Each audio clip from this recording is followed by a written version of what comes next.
second-class citizens. It has revived the question of a credible solution of the right to self-determination. 10. Audit of 2022 elections and the bipartisan reconstitution of IEBC and respect for the autonomy and independence of political parties must be part of the talks. 11. In light of what has transpired these past days, we will bring to the table the issue of accountability and responsibility for the brutality and abuse of human rights of protesters.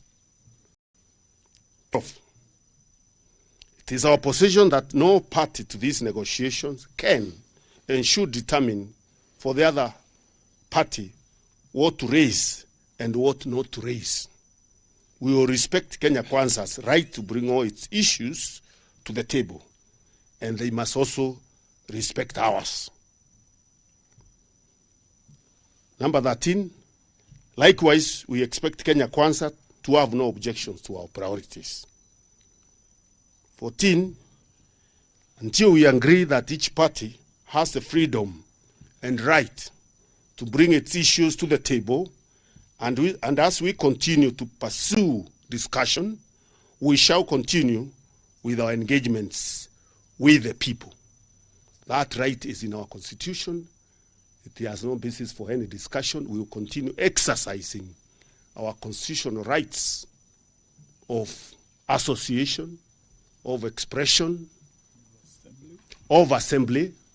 We are not going to negotiate that with anyone. In the meantime, number 15, we appeal to the Kenyans to continue extending support to families of the victims of police brutality. The response has been encouraging. 16, in addition to the account number previously given, people can channel contributions through paybill number 880100. Account number 4488460011 for Kenya shillings and 4488460027 for US dollars. Account name Citizens Emergency Fund. Thank you very much.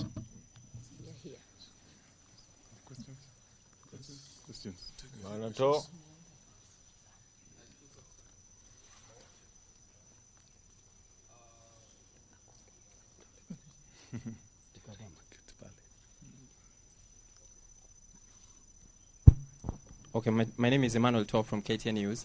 2 questions. Has the Azimio team met President William Ruto? Because he has hinted on that. And number 2, have you come up with the membership of the 5 members of the 10-member team that is supposed to lead the discussions? And lastly, what happens to the bipartisan team of the 14 members now that we have another team in place? Yes, it's apparent from our statement that indeed there was a meeting chaired by His Excellency Honorable Obasanjo. And Baba accepted to appear in that meeting because of his respect for His Excellency Honorable Obasanjo. And as we have pointed out very clearly in our statement, that meeting did not conclude on any issues.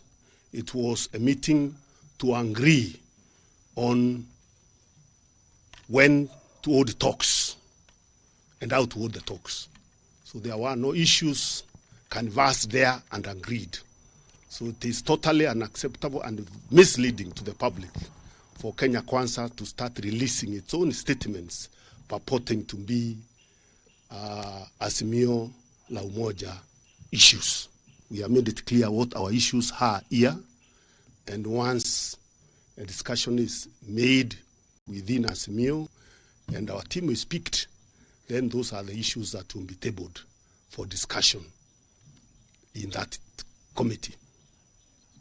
The 5 members, do you have it? We are still discussing, and we will soon announce the names of those members.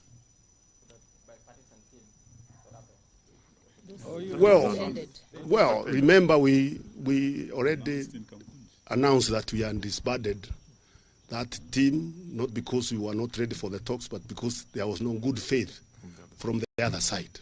So we moved to another level. These things are always developing and evolving as the situation also evolves. All right. I'm Sydney Chazima from NTV. I've looked at the list from Kenya Kwanza, and it appears they are reading from President William Ruto's memoranda that was sent to Moses Wetangula. There's something they're talking about, creating the office of the leader of opposition. So, in terms of oversight, how strong is this oversight office when it's getting the money from the exchequer? We have made it very clear those are their issues. Those are their issues. So you can ask them what they want to do with those issues. We have raised ours today. Their issues are their issues. Thank you very much. Peter Munya, one final question, Honorable. This is Abdikadir from Citizen. You have disowned the Kenya Kwanza statement, which largely outlines what they want addressed in the talks. And clearly then it's from the onset, it seems like the talks are already freezed before they even start. Then what's the point? And all of you are members of the country's political establishment, so are members of the other part.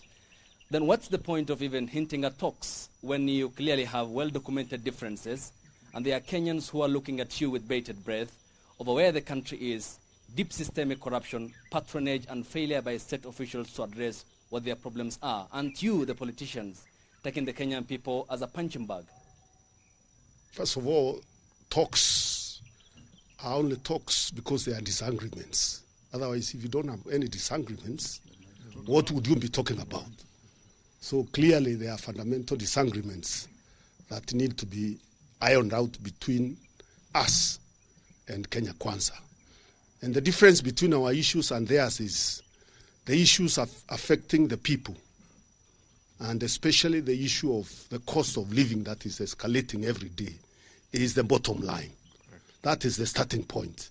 If there is no discussion on the issue of the cost of living and the bungling of elections by IEBC, I don't see, or we don't see as a team, what other issues we can discuss. And one final So that is where we start. The point of departure is okay. cost of living. How do we collaborate? How do we work together to lower the cost of living so that Kenyans can have hope and can start living better lives than they are living today? One final question. We were here in 2007. It took the intervention of Kofi Annan the late and the international community to forestall a country that was on the abyss. I mean, here's Obasanjo again. Why do we need a foreign intervention or from another entity, yet we have provisions in one of the most elaborate constitutional frameworks to address our problems? Isn't this not, I mean, an egg on the face of the country's political establishment for lacking commitment to address political stability issue after every electoral cycle? Why do we need Obasanjo? Why? Impunity by the regime. I think you understand the problem is a trust deficit that has been shown by the Kenya Kwanza government, that when you discuss something, the next day the goalpost keeps moving. So you require a respected outsider who can be able to